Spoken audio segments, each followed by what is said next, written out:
Am I on the screen for this? 1935, am I the on the screen? Lions win the NFL championship. The Detroit Tigers take the World Series. The Red Wings bring home Lord Stanley's Cup.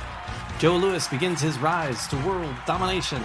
This transforms the Motor City into Detroit, City of Champions.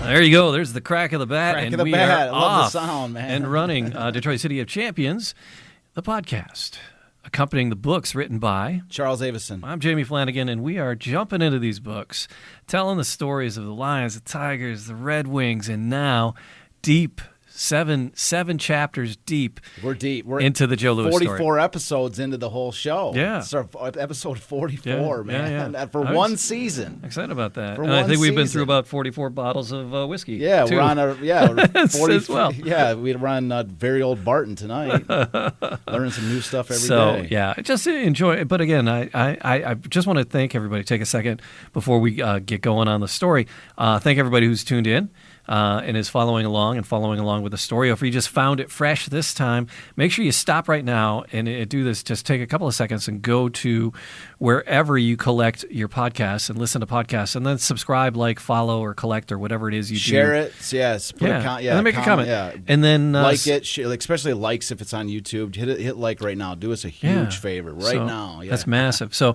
and leave a comment. We love getting the comments. And so, if you're joining us while we do it live, you can comment, and we pull those comments into the conversation.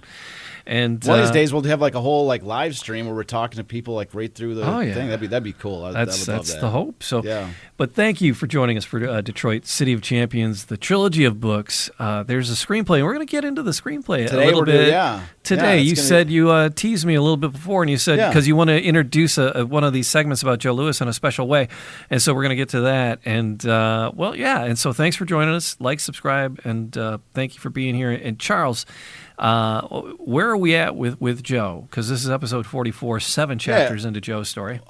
So we are. So we've gone. Yeah. So we've covered the sort of the where Joe Louis came from. He came from Alabama.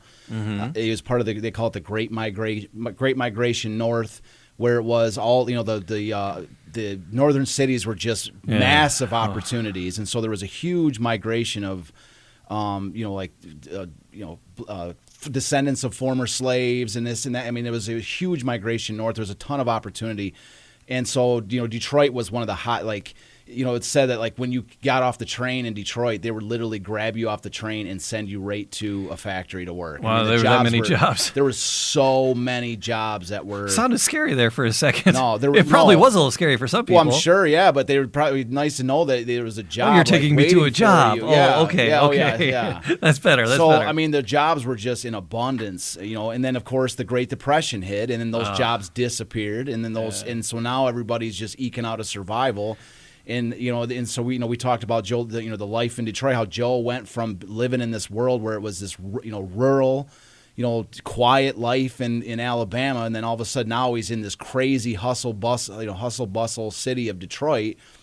It's like a complete world shift. My mom had a similar experience.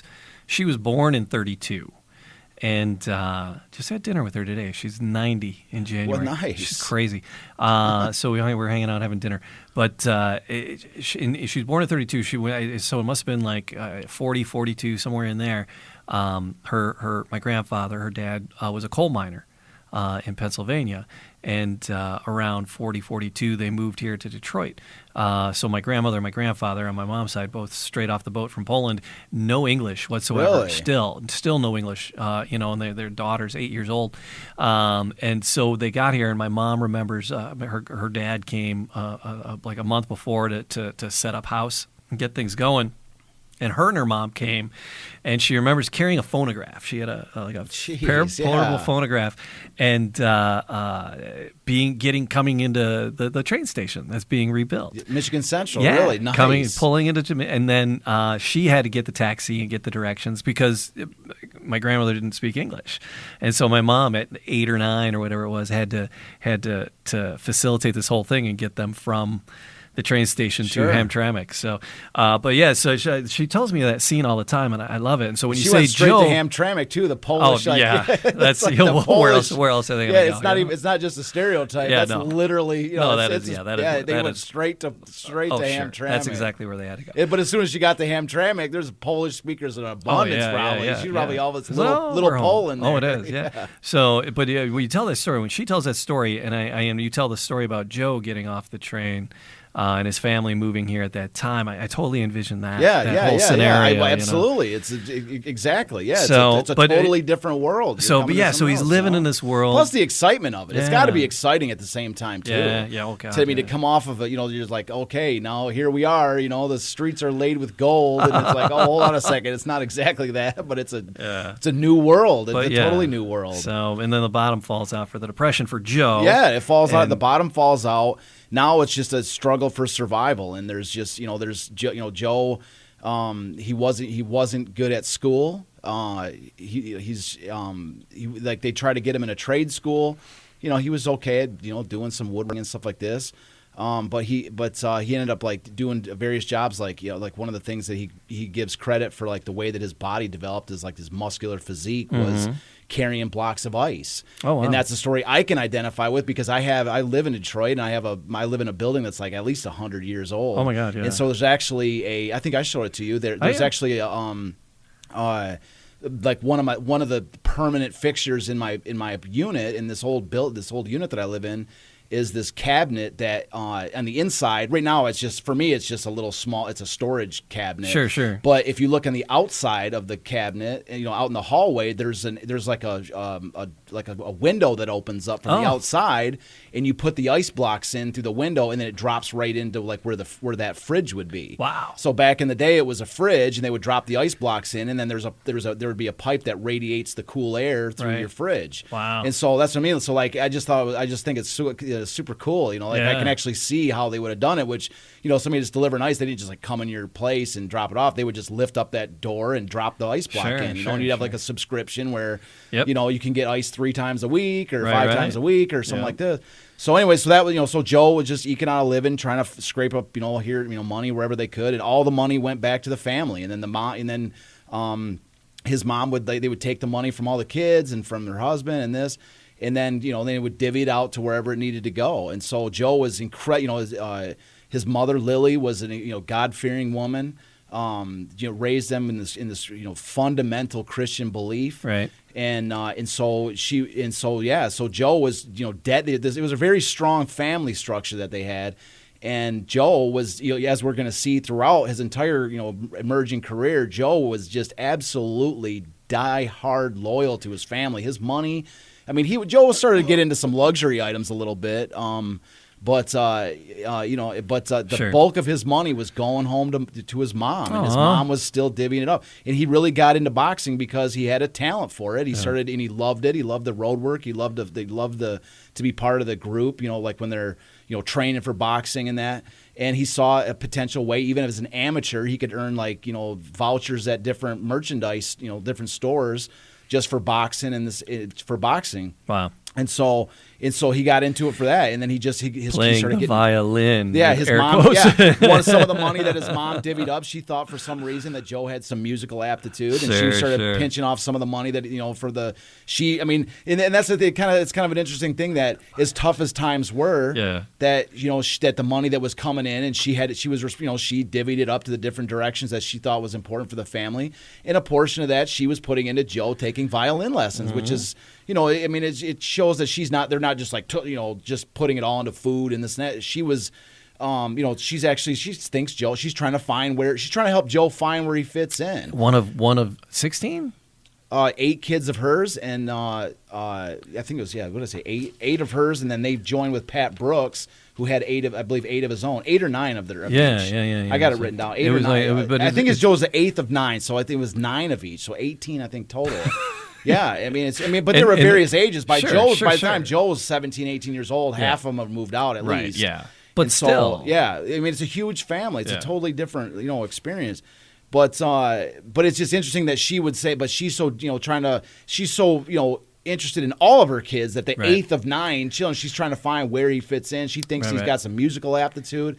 sends him out to violin lessons, and he's taking the money instead, of course, and famously putting him into boxing lessons. Right, and he made it. He got into the Golden Gloves, and then to Chicago, and last week we were talking all about 1934. 34, how he's just a rising star. Right. I mean, at least in his, in their little world, like, because his first fight was like $59, and his second fight was like $62 that he made. And so, that's one of that we'll show that graphic maybe at the end, right? Because every fight that he has is getting more and more money, right? And so, especially the cool thing is to see where he started to where he's going to finish, how much money he makes along the way, and which is just insane amounts of money for this humble guy, this guy from, who's originally his prospects for doing anything from an exterior perspective. He's got no chance. He's coming out of Black Bottom, Detroit, 8th of 9 kids.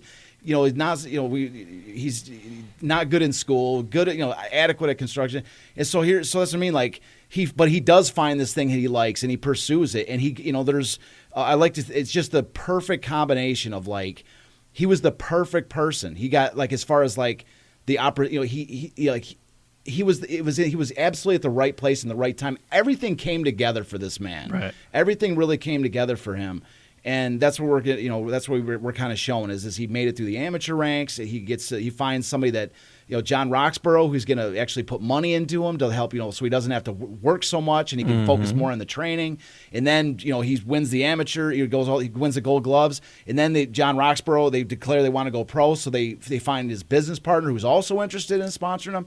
And then they find Jack Blackburn, the trainer, who's like the most perfect, like, Jack Blackburn, we spent a lot of time talking about him. He was like the most prototypical, like Mickey from Rocky, like the most perfect, trainer for Joe. He was the complete opposite.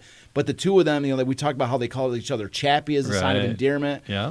And so now we're going to be talking about 1935. And we left off last episode talking about how Joe, as a sort of out of nowhere Christmas surprise, was found out that he was in the top 10 of Ring magazine. Wow. So this is a whole different world. And they'd try to reach out to the Madison Square Gardens to try to get a fight there because that's where the real big money was. Sure. And they were denied. He was like, the guy Jimmy Johnson, as we're going to meet here during this show, Jimmy Johnson refused him. He said, "There's no money in color in his words, colored fighters. There's no money in it. Nobody wants to see a colored fighter anymore."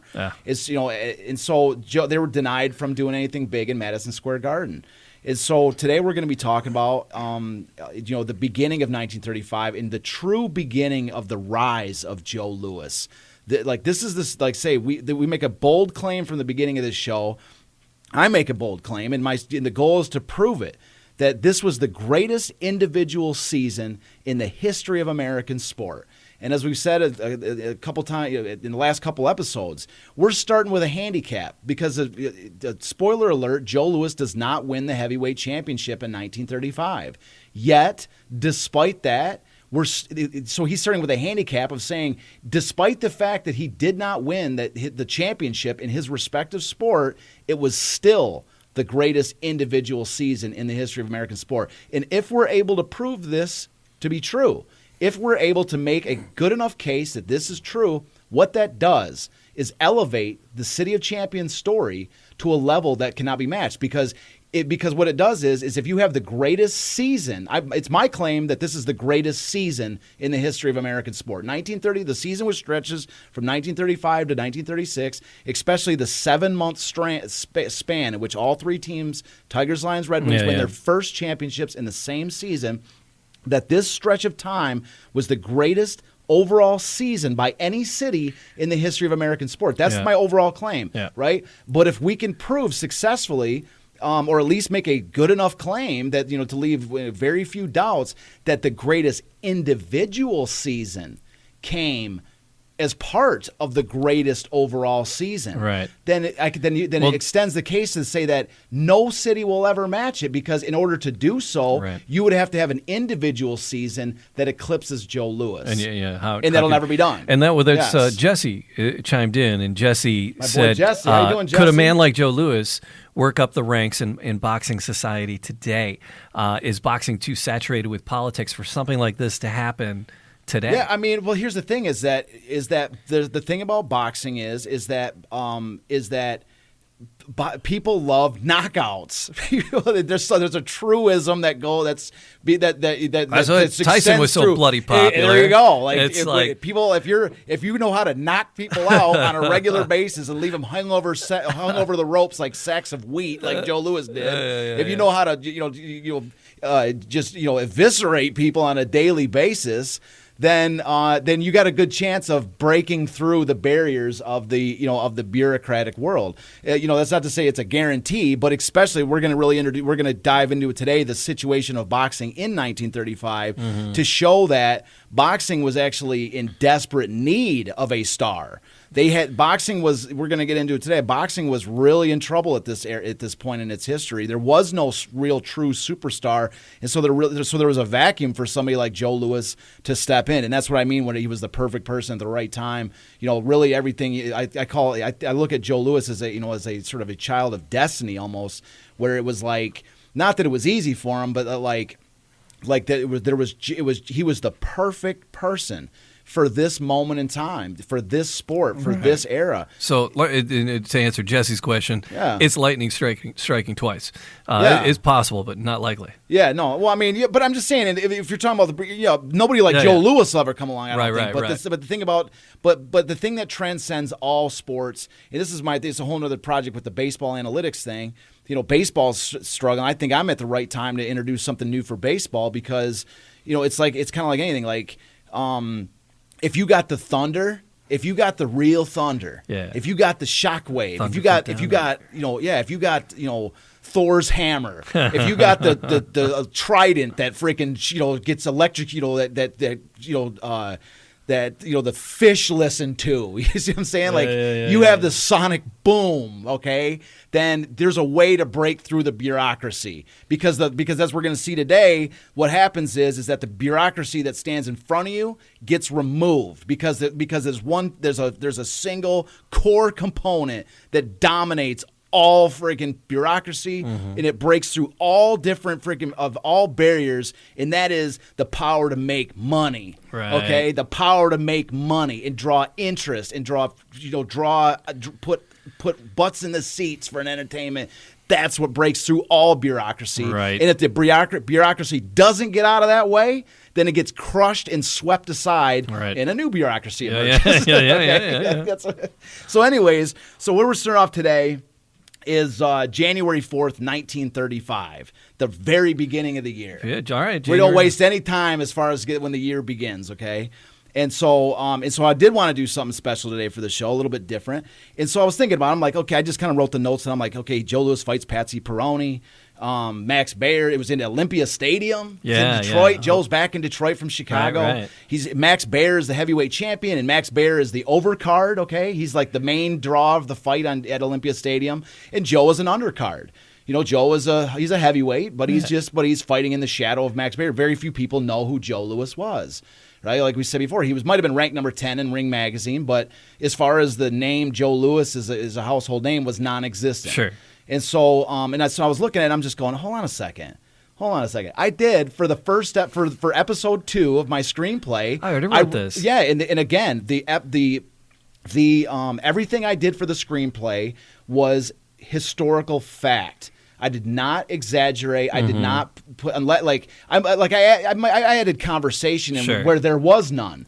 But I didn't make up things that didn't happen, and I didn't demonize good people, at least good people the way I saw it, and I didn't change facts in order to morph it to make it fit in the story. I didn't need to. Sure. Okay. So I thought, well, that being the case, I might as well read off the intro couple of pages of my screenplay because that's where this story begins in the screenplay, as well as our narrative today begins with this. Me, man. So I think there's a little more color in the screenplay than so we got a picture of what Olympia Stadium looked like. Yeah, so in December of '34 here. So is the month before these fights took place. It's actually those are written straight out of the book. Yeah. In those photos, I actually the caption in my book is 2 weeks before this fight. Okay. So this is as contemporary as you're going to get. I mean, this is right at that time. This is what Olympia Stadium looked like with the boxing ring, of course, instead of the ice arena.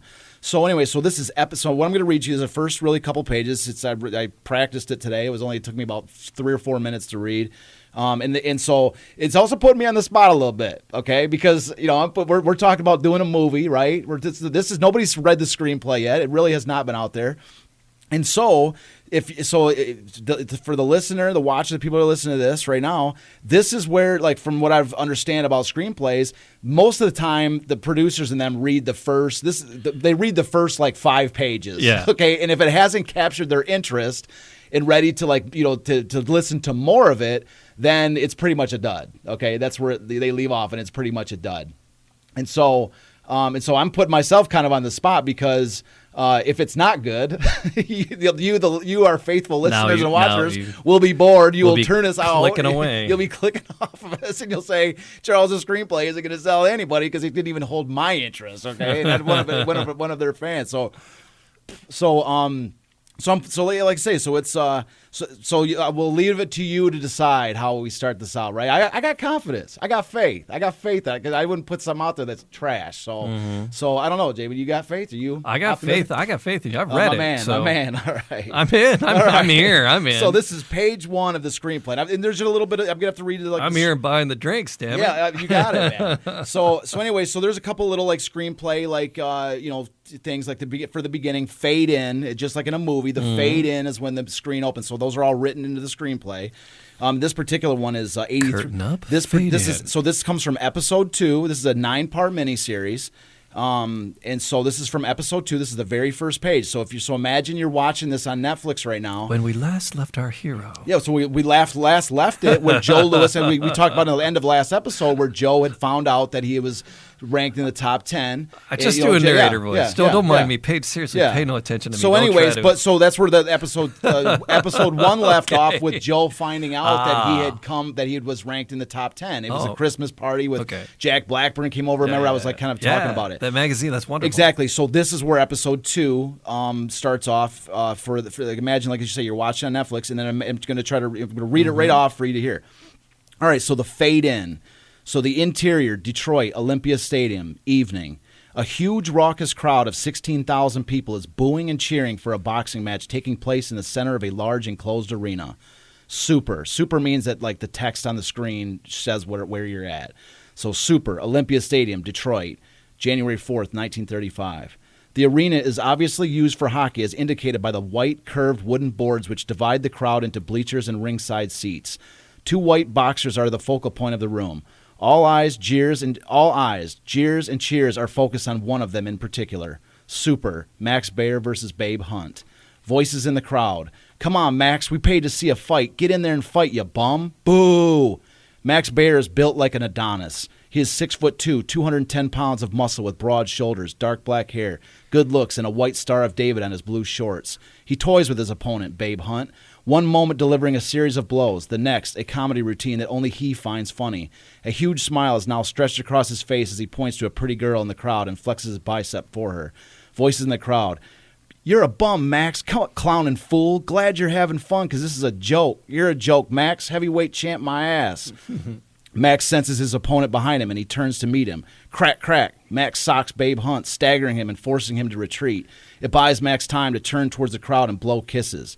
Max Baer, love me, pointing at someone random in the crowd. You don't love me? Well, I love you. Babe Hunt once again tries to take advantage of the situation, but as he moves in, Max suddenly spins around and cold cocks him with a backhand punch. The brutal, gloved slap in the face once again stuns Hunt. The referee is furious. Referee, damn it, Max, I told you, you can't do that. Max Baer, sarcastically waving to the referee to leave him alone. Get out of here. It ain't in the rule book. Max now turns his attention to a man holding a huge camera with a flash bulb. He leans against the turnbuckle, crosses his arms, and flash, the camera bulb pops. Max appears to be speaking with the newspaper man as ding ding, the bell rings, the bell sounds, and the fight is over. Max is still leaning against the turnbuckle, talking as the crowd unleashes a full-throated cascade of boos, which he seems to enjoy as much as if they were cheering him. The referee must nearly drag him from his conversation in order to raise his arm in victory. The ring announcer climbs to the ring with a microphone. Ring announcer, the winner and still heavyweight champion of the world, the Livermore LaRupper, Max Baer. Another torrent of boos as Max makes his exit from the ring. His handlers try to clear a path for him, but the crowd is so angry that he must push his way through to the locker rooms. At the same moment that Max is exiting the ring, Joe and Jack Blackburn are making their way to it from a completely different direction. The focus of the crowd, however, is so much on Max that Lewis's entrance is barely noticed. Joe Louis enters the ring and removes his tan robe with Detroit gold gloves stitched on the back. Moments later, his opponent, Patsy Perroni, enters the ring and removes his robe as well. Super. Joe Louis versus Patsy Perroni. Ring announcer. Olympia Stadium is proud to bring you our final fight of the evening. A heavyweight battle between the man to my right in the maroon trunks out of Cleveland, Ohio, and ranked number 7 in the world, Patsy Perroni. Brief hand clapping and applause. Ring announcer. And the man to my left in the black trunks and out of your Detroit, Michigan, and ranked number 9 in the world, Joe Louis. Slightly longer and more sustained applause, but nothing compared to the noise surrounding Bear. Joe returns to his corner. Blackburn gives him a final few words of strategy. Jack Blackburn. Remember, Chappie, he's got a great left hook, but he's got to get set to use it. Don't let him get set. Use your jab to stop it. Joe Louis. What happens if he hits me with the hook? Jack Blackburn. Use your jab and you won't get hit. Joe Louis. I guess I'll jab then. The referee motions for both fighters to come to the center of the ring. Referee. Okay, boys, the last fight was a joke. Give this crowd something to cheer for. Nothing below the belt. Tap gloves and come out fighting. Joe and Patsy tap gloves and momentarily return to their corners. Ding, ding, the fight is on. Round 1, both boxers emerge from their corners and their strategies are immediately obvious. Joe with his constant jab, while Patsy tries various combinations in an attempt to unleash his left hook. Each time Patsy attempts to throw his left hook, he gets stung in mid-swing by Joe's jab. Both fighters are merely feeling each other out, though Joe gets the best of the exchanges and wins the round. Ding, ding, round 1 ends. Jack Blackburn, giving Joe a drink of water and drying the sweat off his forehead with a towel. Yeah, he's definitely looking to land that hook. Blackburn looks around at the crowd who are asleep compared to the frenzy they were in with Bear. Time to introduce yourself, Chappie. Keep feeding him that jab, but give him the opening he's looking for and cross your right hook over his left. Let's wake this crowd up. Joe Louis. Okay, chap. Round 2. Ding, ding. The two fighters emerge much the same way they did the first round. Joe's jab stunning Patsy every time he tries to set himself to throw his left hook. Then, exactly as Blackburn told him, Joe drops his guard. Patsy sees his opening and quickly cocks his left, but Joe is too quick. He whistles a right hook to Patsy's jaw, flooring him immediately. The crowd cheers wildly as the referee counts. Joe stands quietly and expressionless in his corner. Perroni slowly stands and is fully up at the count of 9. Several seconds later, ding, ding, round 2 is over. The vocal frustrations vented at the clowning Max Bear have now morphed into cheers. Flash go the cameras at the local boy who sits quietly in his corner listening to his trainer. A young white newspaper reporter, Bob Murphy, indicated by the Detroit Times press pin on his jacket, sits next to the cameraman and scribbles furiously into a notebook. His voice as he writes his article will trumpet over the excited background sounds of the fight and serve as the narration and description of it. Montage. So keep in mind, he's writing, so his voice in his head is going to serve as the narration as the fight continues in a montage where it's like a sort of time moving forward. Montage, Joe Louis versus Patsy Perroni. This is Bob Murphy voiceovers. This is Bob Murphy's voice you hear. You hear them talk about, so as you hear this, imagine you're seeing Joe Louis and fighting in the background and fighting Patsy Perroni at the same time. So you hear them, so Bob Murphy voiceover, you hear them talk about certain football players who have ice water in their veins. Let them talk. But you will probably never find a more nonchalant, cold-blooded individual than this Joe Louis. He apparently never changes his expression. You do not see pain or surprise registered when his opponent catches him on the nose or chin. Neither does he change that facial expression when he has his foe nailed. 3 times last night, Joe Louis, the dusky dynamited, had Perroni down for the count of 9. He was not one whit excited. His expression remained the same, cold and heartless. The professor could borrow Joe Louis's face and make $1 million at poker. Perhaps it was in contrast of Bear's clowning, but I am of the conviction that I have just seen the best heavyweight prospect in many years. He is quick and well coordinated, can hit from any angle. He boxes beautifully and hits with deadly force.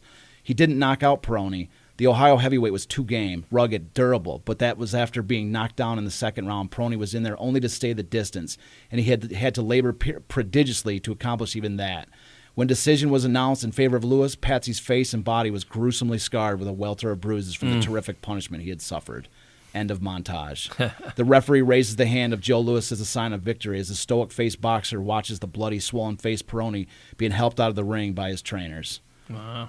Super. Joe Louis versus Patsy Perroni, 10th round decision. purse, $4,227. Super Joe Louis record, 13-0, 10 KOs. Super career purse total, $9,121. Well, So yeah, this is so. Anyways, that's my intro of the story. I like it. So it's a contrast between Max Bayer's clowning and Joe coming out there deadly serious business. Yeah. Seeing the evolution, because now the previous episodes we've seen, it was sort of ragtag fights. It was sort of, Joe's an amateur, he's coming up. Now he's got a real crowd behind him. Now he's fighting in the same arena as the heavyweight champion, and now he's showing up the heavyweight champion by this. And by the way, that quote I read to you, I could show you that quote is literally from the day after. That is the literal quote. That's Bob Murphy, literal quote from the day after that fight. That's what I'm talking about when I say historically accurate. Everything for the entire screenplay was using anywhere that I could use exact phrases, exact quotes. Every single moment is true. So I'm saying, that's what I'm saying. That's what I want to give the movie soul and substance. Is literally bringing back the voices and scenes from the past. You see, and that was. I mean, it's right out of the book. I mean, it's right out of the book from the day after that fight. He was watching the fight. That's what he sees, and on the movie screen for that Netflix thing, that's what the viewers are going to hear. The voice, like I say, one of the things I've said since the very beginning of this is. This story was passed to me by a whisper, and I'm gonna bring it back with a shout. There you go. I like it. And so this was January 4th, and we're 4 days. 4 days. We're 4 days into 1935. With Joe. And this person is already seeing Joe as this. You can already see it. You can already see it. I mean, and nobody really. He's like. I just watched this guy and he's got a flurry of fights within the first 3 months of this year. Yeah, we're not going to. Yeah, like I say, the fights are going to really form the framework of the story. I think where it's appropriate. We're not going to go through every fight like this. We're not going to dive into it, but it's just really cool that that Olympia, this first fight of 1935, which is going to be this incredible year, is at Olympia Stadium. Right. And that these people could actually see it. They're like, we're about to see something special here. I mean, this guy, he just tore him up. So, but if people don't have the book, and if they're just listening to the audio, it might be worth a jump over to Facebook or YouTube to see the video, because we got the images up. What can you tell me about these 3 images? Are these all from the book?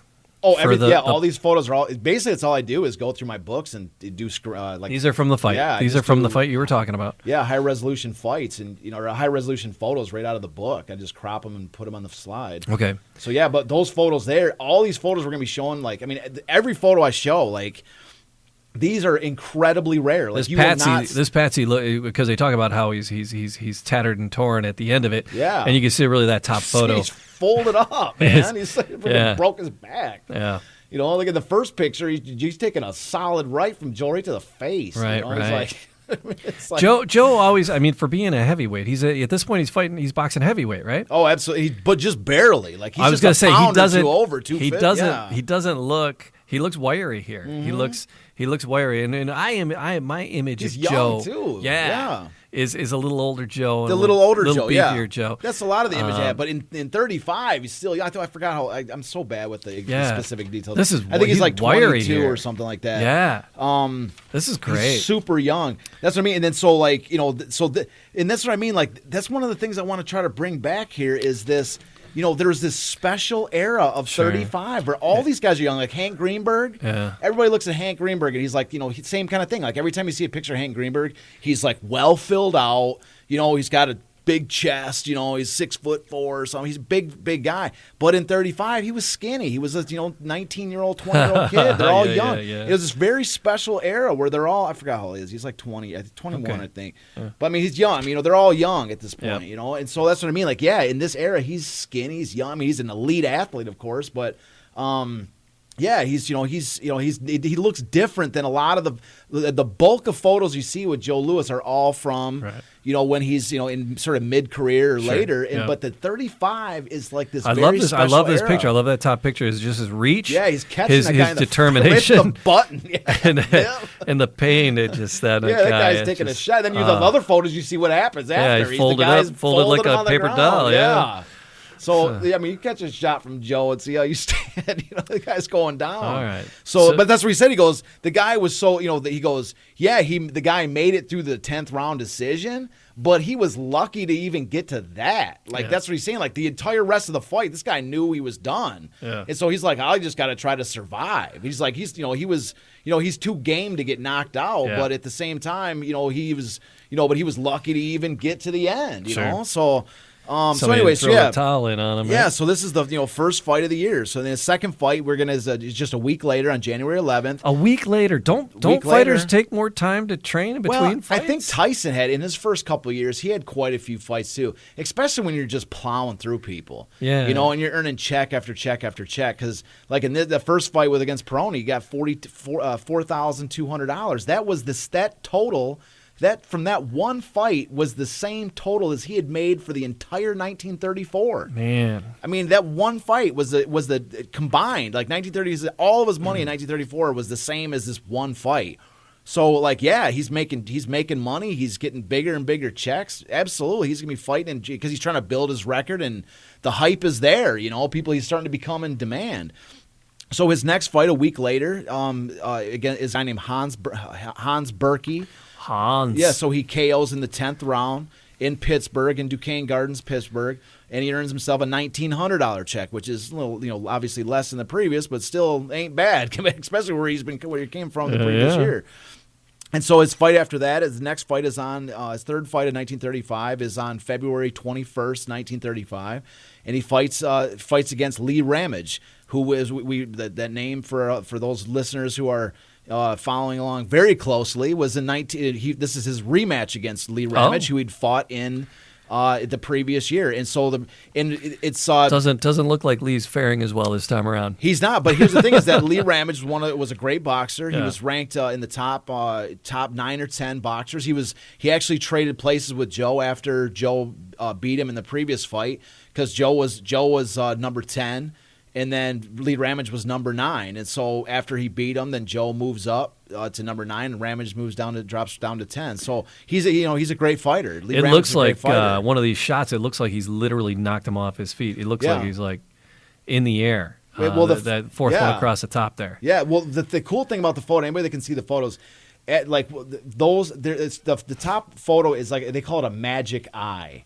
Okay, where there's the 4 photos that are like it's almost like a high speed camera where they take four shots like in rapid. But speed. These were just like 4 different photographers shooting? No, I think they had a camera. It was called a magic eye camera, and it would take the 4 shots back to back to back to back. Oh, okay. And so that was quite the innovation for 1935. Absolutely, yeah. I actually have a photo in my book of the magic eye camera. Oh, right on. Okay. And so that's what they love to do it in the newspapers. Sure. They would put. Because that was very unique. Because magic eyes were so popular then, they just littered the newspapers with all these different stuff.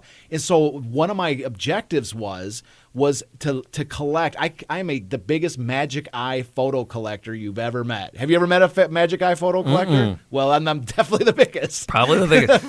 You turn that into a coffee table. I want to see. So yeah. Oh, that's what I mean. Like, so I was collecting. Anytime I saw any magic eye, I spared absolutely no expense, and I spared no time in acquiring that image and restoring, even if it took me a week to restore an image. I have one that's General Crowder from the Tigers. Wow. And I found this. I mean, I've got a magic eye for every Tiger. Oh, cool. I think I've got one for every Tiger. Wow. Okay. And I've got one for virtually every player. And I mean, like, and not for the Lions, of course, but because there wasn't a very great magic eye camera style for them, but. I've got so many magic eye photos you wouldn't even believe it. But the Alvin Crowder I just remember because it took me like a week to restore that image because it was so messed up. Oh wow! And but I was able to make a usable picture of it. But so anyways, this was called a magic eye of Joe Louis, and there's going to be others. I've got a bunch of magic eye photos of Joe Louis. So, but it was at the time. It's a cool thing, and I think that newspapers and things of today could benefit from some cool stuff like that, showing that the magic eye of a moment because it looks like a miniature movie reel inside of a newspaper. Right. So, anyways, that's a magic eye, of Joe knocking out. What is that one? Hans Berkey? Mm-hmm. Yeah, Hans. yeah. So, anyway, so that's the second fight of the year. No. We were Lee Ramage. I'm sorry. Yeah, Lee Ramage. Yeah, Lee Ramage. Okay. So, so this fight, and this information comes out of the Richard Back book, who's been Incredible book. If anybody hasn't read it, wants more information, especially in the early life of Joe Louis. Richard Bach, the book's called The Great Black Hope, Joe Louis. But this information comes from his book where he talks about a guy named Scotty Monteith, who was a huge boxing, huge in the world of boxing at the time. And he was the one that he came up with the idea of the Brown Bomber nickname. Okay. Like, there's other credit to a guy for the Free Press that potentially came up with it too, but really it's at this point that the name Scotty Monteith is like, he was like calling up Joe's managers like, you guys need to build this guy as the bomber, the Brown Bomber. It's just such a great name, and so that's what name really from this point on. Joe is going to be the Brown Bomber. It's going to be in the newspapers. It's going to be on his jersey. It's on his robe. It's going to be on everything. And so that was one of the big things that came out of this fight at this moment. And then the other big thing was that a guy who was going to have probably one of the biggest influences on Joe Louis's entire career, and is going to be responsible for Joe for the big opportunities that Joe's going to have coming up. And a central figure for the rest of the story we're going to tell today, Mike Jacobs. Was in attendance at this fight, and so Joe earns a check for his payout $4,354. He's in Los Angeles for this fight. He went all the way out to Los Angeles for this rematch against Lee Ramage, and picked up $4,354. A huge amount of money, of course. All right. And so anyway, so after this Lee Ramage fight, so Mike Jacobs is in attendance at this fight. And so so now is where we got to talk about a little about Mike Jacobs and who this guy was. Okay. Yeah. So Mike Jacobs is like the classic, just prototypical, like, self-made man. Okay, this is a guy who started out, his family of Jewish immigrants coming over. They came on their passed through Ireland to get to America. In 1880, he's born in 1880. So he's 55 years old in 1935. He grew up this guy that grew up in Hell's Kitchen, New York. Okay. You hear of Hell's Kitchen? Yeah. Okay, like, there's a certain panache that comes out of, like, like, where are you from? I'm in New York City. Like, oh yeah, where are you from? Like, Hell's Kitchen. You're like, okay. Good Lord. All right. Yeah, born Props. and raised, There you Hell's go. Kitchen. Yeah, I think that's where they made Gangs in New York. Or like the Hell's Kitchen was the setting for Gangs in New York. You're like, Hell's Kitchen. Oh yeah, when? Oh, I was grew up early turn of the century. Yeah. You mean the time with Bill the Butcher and, like, where the whatever they call the Dead Rabbit Society. He's like, oh yeah, my buddy was in the Dead Rabbit Society. That's the era that this guy grew up in the Hell's Kitchen. Okay, so that's like, this guy is from, like, as far as your brutal sort of background, like, this is the guy that came from the literal tough part of New York City. And so this guy, he's just, as people that are, I'm assuming, I'm making a big assumption, not that big of an assumption, but people from Hell's Kitchen, are street hustlers at this point. This guy comes out of Hell's Kitchen as a street hustler, and he does a lot of different stuff, but he really starts to find a niche in scalping tickets, like, for events, like getting the tickets. People are getting him the tickets, and his job is to sell them for more than they paid. And so for different events, so like the Metropolitan Opera House and different events like this, and he gets really good at it. And so he gets to the point where he starts up his own business in scalping tickets, and then he's doing these, like, odd things where he's and this is straight out of Richard Bach's book, of course, where he's talking about he does a great write-up, and I'd read the quote, but we're ways, I don't want to take too much more time with it. Yeah. But anyways, he's doing stuff where he's setting up, like, a lemonade stand. And he's giving away free peanuts to, like, at these different, like, while people are waiting in line or doing whatever, and, like, getting their mouths all salty so that they need the lemonade, and then, like, making money off the lemonade sales. Like, that's the kind of guy the guy is. He's, like, setting the stage here to make more money over here. And so eventually, like, he started working with Tex Rickard, which one of the first episodes we did for this Joe Louis segment, Tex Rickard, we talked about how he was, like, the biggest promoter in all of boxing. And he worked with Tex Rickard. He was doing business with Tex Rickard.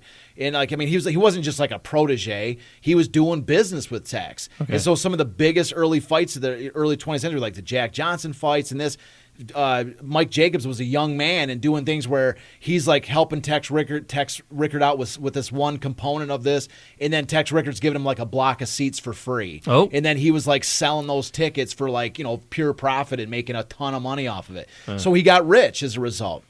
And so when Tex Rickard died, I think it was 1929 that Tex Rickard died. Then Tex Rickard was almost, one of the main people responsible, if not the guy, for Madison Square Garden, at least in the way that in its inception at that moment. I think it was the third incarnation of Madison Square Garden. And Tex Rickard was like, for the third incarnation of Madison Square Garden, he was like solely responsible. Okay. So he was the guy that like built Madison Square Garden, Jeez. at least in the third version of it. And he was like the guy for all the big events. And so because he had worked so closely with Tex Rickard, and because he actually had like an office at Madison Square Garden, he was intimately connected.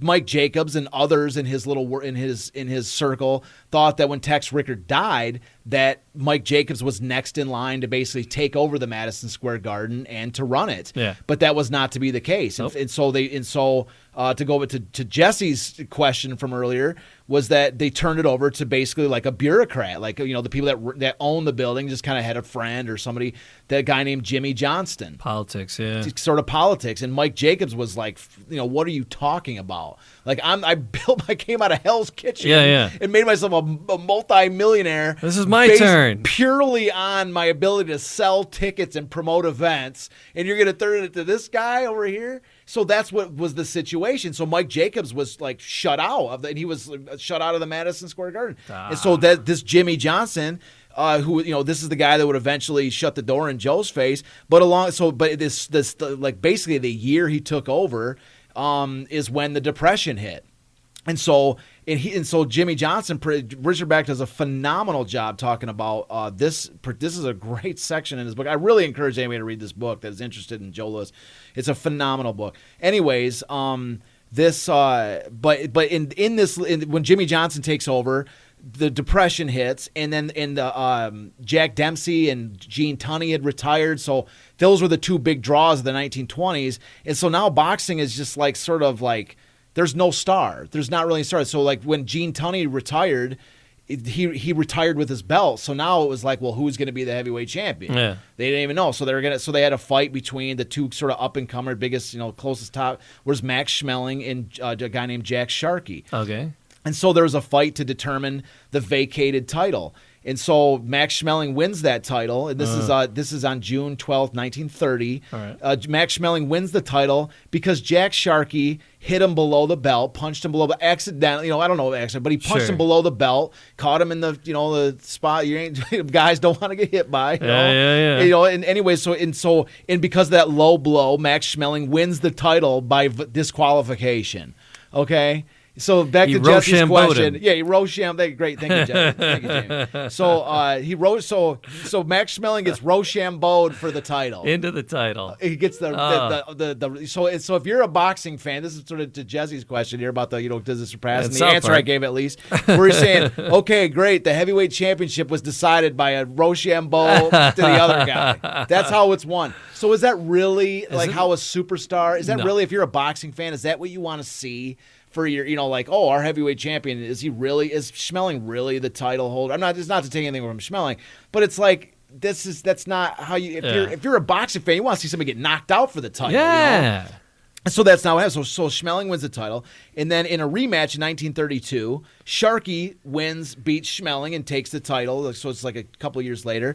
And then so by all accounts, it was by decision. It wasn't even a knockout. Sharkey wins the championship in 1932 in what is known as in boxing, in the world of boxing, as the worst decision in ring history. Oh. So by all accounts of anybody that was there, Schmeling should have retained his belt, but Sharkey won it. It was a terrible decision by the judges. And so now the belt changes hands. And, so the first title in Jimmy Johnson's, illustrious career is won by Rochambeau. Okay. The second title in 32 is won, but the worst decision in ring history. So if you're a boxing, if you're a boxing fan, this is not what you're looking. This is not great. Okay, so in 1933, Primo Carnera, who we're going to do a ton of information about him coming up in probably the next episode. Okay. to the Man Mountain from Italia. He beat Sharkey. He's a little bit more of a draw because he's this massive man. He's this huge guy. And Primo Carnera, and I've always said Primo Carnera doesn't get the appreciation he gets. He was a beast of a man, and and when you watch, we're going to show some clips with Primo Carnera against Joe Louis, because this guy doesn't stop swinging when he's in a ring. He's not a technical boxer at all. Mm-hmm. He's kind of like people mocked him because he was of his circus, like a freak show appearance, because he was such a huge guy. He's like, I don't even know how big I've got to look at the stats, but he was like 6'8", 270 or something. Jeez. I mean, he's this huge guy. And so he beat Sharkey to take the title in 1933, and then the following year, Max Baer beats Carnera and takes the title in 34. But but no matter how you want to define it, none of these guys were like superstars. Right. None of them. It was like the belt was just getting passed from one fighter to another. And now, as we read from my little story at the beginning here, Max Baer is really he's more of an entertainer. He likes the entertainment component of boxing. He's got a lethal knockout. Max Baer is one of the hardest punchers in boxing history. And he's a great boxer, but he's not like the superstar that boxing is for. In fact, he plays more of like the the guy, what do they call it? The foil, where everybody, he's more playing for the crowd. He wants the crowd to not like him. So the villain. The villain. The heel. The heel is what we're looking for. Yeah. He plays the heel, So he is not, he's an entertainer, but he's not the superstar knockout artist that's just destroying people every day. Much better in Beverly Hills Billies. Oh, yeah. Well, that's his son. I know. Yeah. It's so funny. No, I would love to. Yeah.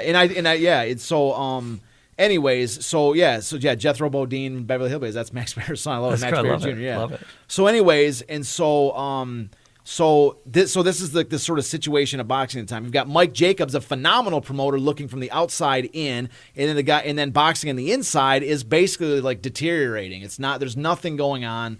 It's a humdrum sport. You've got it's just the title's getting passed to another guy every year, and so it's really at this point where we're still just in February, March of 35. Yeah, we're still in March. Yeah.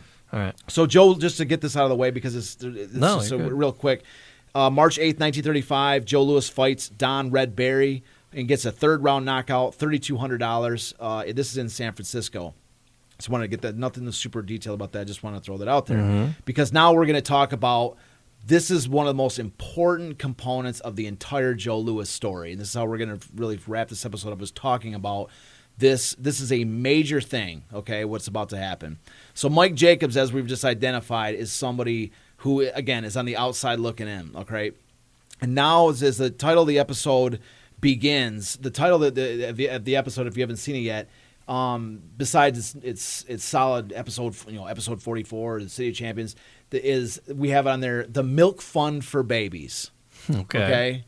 Like I love to start, like, what in the heck are you talking about? Like, the Milk Fund for Babies. I've been waiting all show for you to explain this to me. Yeah. So without any further ado, okay. So the Madison Square Garden had the most powerful newspaper mogul of his time was William Randolph Hearst. Yeah. Okay. William Randolph Hearst. So his wife Millicent had a charity called the Milk Fund for Babies. Okay. Okay.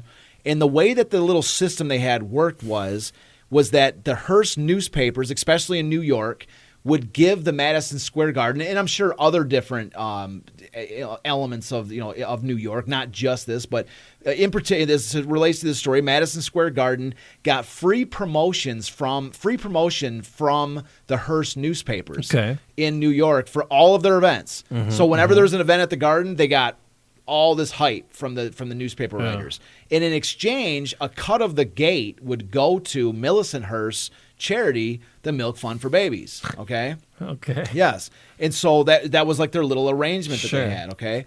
But as the arrangement went on, and so Millicent didn't want to have to beg her husband for money all the time. He was super wealthy, ridiculously wealthy, but she didn't want to have to go to her husband and ask for money all the time. She wanted to run her charity.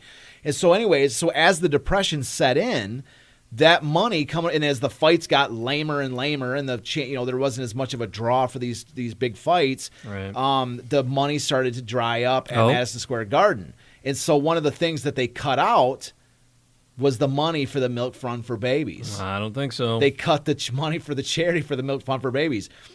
So the writers for these newspapers, the sports editors, realized that this money was not coming off from the Madison Square Garden anymore. The spigot was turned off. Yeah. And so they approached Mike Jacobs about how do we turn this, not only just how to turn the spigot back on to get this milk money flowing again, but not only that, since it's like kind of a free agent deal here, since we're like now we're reaching out to a different group besides the Madison Square Garden to throw this attention to, maybe we can get a little cut of that cream. You see what I'm saying? Like we're going to give tons of the milk fund. But what if we form a group of people? What if we form a group of people whose goal is to promote these fights and make all this money and even give more money than previously donated to the milk fund, but in the process we compensate ourselves for our efforts. Sure. You see, we compensate ourselves. It's only fair. We'll work harder with the compensation, you see. And so that's when they approached Mike Jacobs, who's this guy. He's outside looking in. Yeah. They're looking for a way to bring revenue to a new group that's going to restart this money machine.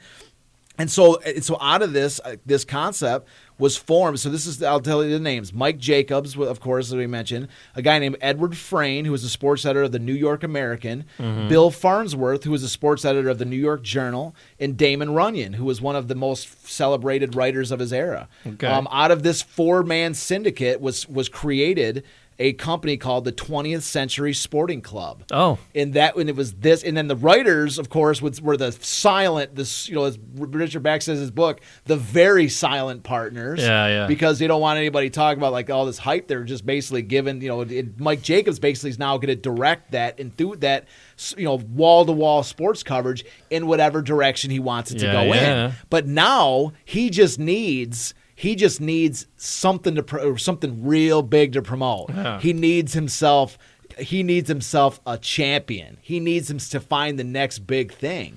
And here he is at the Lee Ramage fight. Here he is in California watching Joe Louis take on Lee Ramage. Dismantle Lee Ramage Lee Ramage is a top 10 boxer, and Joe Louis KOs him in the second round. So Mike Jacobs is like, I think I got my guy. He's a black man in a world where black fighters aren't supposed to get a title shot. Sure. But you know what? He's a knockout artist. Right. And you know what? The only color I see is green. It's green. Good Lord. Yeah. So here we go. So now we get into the actual. So March 29th, 1935.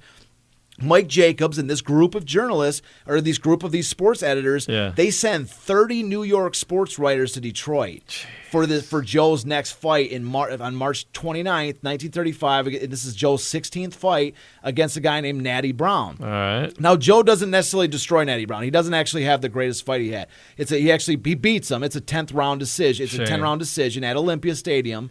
Joe gets $6,500. Wow. For this fight, but it's not his best fight, and it's at this point that Mike Jacobs has a meet. After the fight's over, Mike Jacobs brings all 30 of these reporters. He brings Joe Louis and his entire entourage, and they all go to a bar in Paradise Valley. It's according to Richard Bach in his book, it's called a Black and Tan. Okay, which caters to black and white patrons. Oh, okay. Right. And so in the bar is called the Frog Club. All right. Okay, and so at this Frog Club.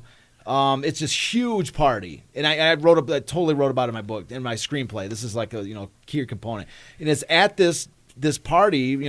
Joe and Mike Jacobs and all of us. Joe, the 30 journalists aren't there sitting at the table. Yeah. They're all out partying and doing whatever. And so Joe's like, well, I didn't have the greatest fight, and Jake's like, Mike Jacobs is like, trust me, kid, it was perfect. It's all, it was good enough, and so. It's at this meeting where they really hash out the plans, and in the bathroom of the Frog Club, that they agree to the terms of this deal, which is that Mike Jacobs is going to be the overall promoter of Joe Louis, and he's going to sign a 3-year deal with Joe with an option to renew the deal after 3 years is over, and Joe's cut's going to be 37.5% of the gate after this. I'm not sure, and this I get that number from Richard Bach, and I'm not sure if 37.5%. I think that's Joe's cut. Okay, I'm not sure. I think that his managers. I want to think that his managers got another 37.5, and that Jacobs got the other 37. Like, Wow. they divided it into 3 pieces. Okay. I think that's the way that it went down, because I don't know if that 37.5 is split between Joe and all of his managers. I gotta look into that. I think I've got it somewhere, but anyways, it's at this moment that this deal is signed.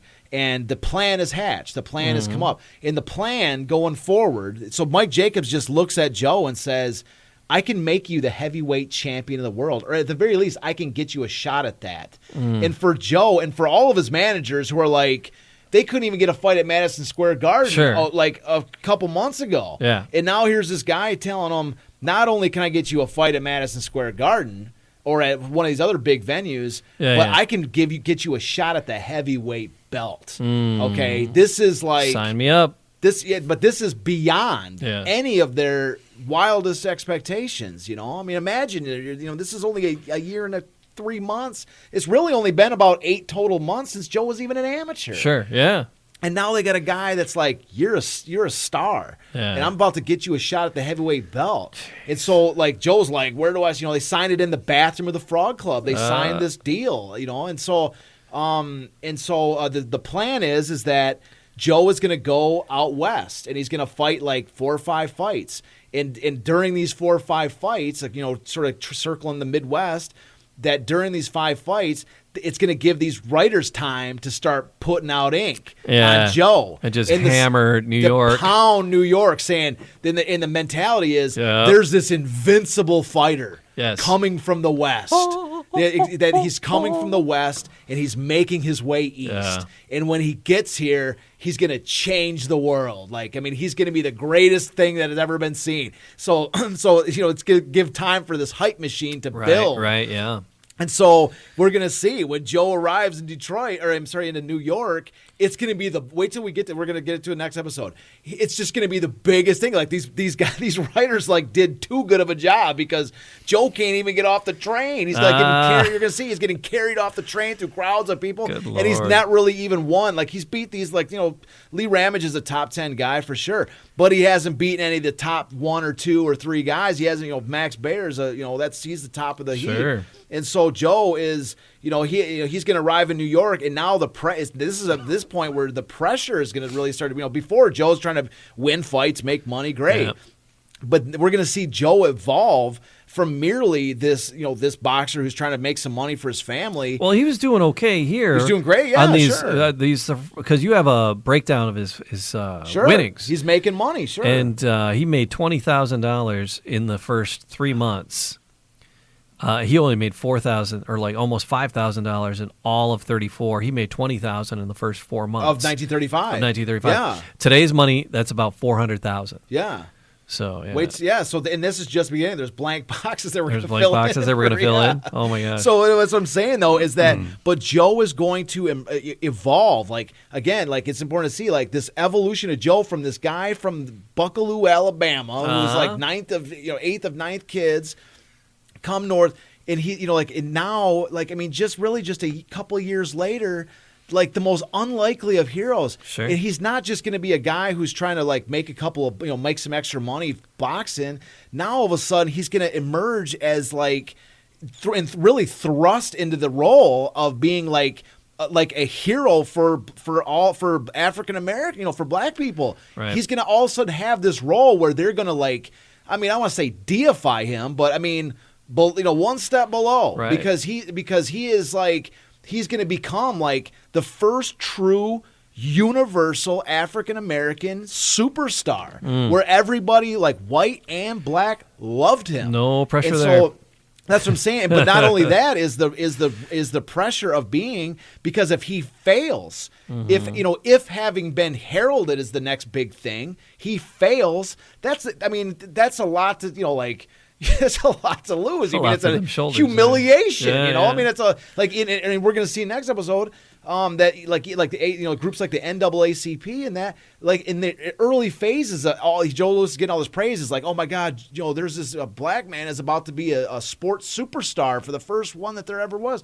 And like even like these groups like the NAACP that are like, well, we can't go full committal yet because he hasn't won these big fights yet. They're not sure if he's really going to be the guy. Like they can't go all in yet. Like it's just this huge it's this dynamic that's going to take place in this emerging role of Joe Louis. Like I say, on the shoulders of this incredibly unlikely individual is going to be thrust this huge mantle of responsibility of being the symbol of possibility. Well, he's got this. He's got that good foundation. That his mama. That's what's going to really help carry him. And that's really what's going to help to carry him. Yeah. Absolutely. I can't wait to get into the next episode to find out where we go next. Me either. I'm already throwing out teasers and stuff like that. All right. So we'll be back again. Thanks for joining us. We appreciate you spending your time and diving through these stories with us. It's Detroit, City of Champions. We'll see you next time. See you next time.